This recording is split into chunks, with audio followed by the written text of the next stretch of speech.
కొమరంభీం ఆసిఫాబాద్ జిల్లా కేంద్రంలోని ప్రభుత్వాసుపత్రిని ఆకస్మికంగా తనిఖీ చేశారు తెలంగాణ వైద్య విధాన పరిషత్ కమిషనర్ డాక్టర్ అజయ్.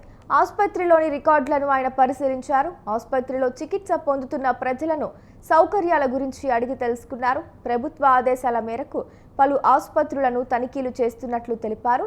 రానున్నది వ్యాధుల కాలం కాబట్టి డాక్టర్లు అప్రమత్తంగా ఉంటూ ప్రజలకు మెరుగైన చికిత్స అందించాలని, ప్రజలు రోగాల బారిన పడకుండా అవగాహన కార్యక్రమాలు చేపట్టాలని సూచించారు.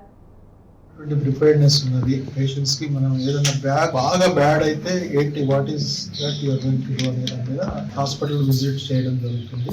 ఈ హాస్పిటల్స్ కు వచ్చిన తర్వాత నేను చూసింది ఏంటంటే మెయిన్ గా ఈ హాస్పిటల్లో ఓపీ అవుట్ పేషెంట్ ఎంతమంది వస్తున్నారు, దాంట్లో ఫీవర్ కేసెస్ ఎన్ని వస్తున్నాయి, వాటికి ఎన్ని ల్యాబ్ టెస్టులు చేస్తున్నారు, వాటికి ఒక పాజిటివ్ వచ్చిన కేసులకి ఎంతమంది మెడిసిన్స్ ఇవ్వగలుగుతున్నారు, ఉన్నాయా లేవా, తర్వాత హెచ్ఆర్ పొజిషన్ ఏంటి, ఇక్కడ ఉన్నటువంటి human resources like doctors wise కానీ లేకుంటే ఫార్మసిస్ట్ కానీ ల్యాబ్ టెక్నీషియన్స్ కానీ ఇక్కడ ఉన్నటువంటి అప్డేట్స్ మాట్లాడి తర్వాత ఫ్యూచర్లో అంటే రాబోయే కాలం వర్షాకాలం ప్రిపేర్ అయిపోతే వాటిలో వచ్చేటువంటి ఇష్యూస్ కూడా ఇమీడియట్గా ట్యాకిల్ చేసేటట్టు ప్రిపేర్నెస్ చేయమని చెప్పేసి జరుగుతుంది.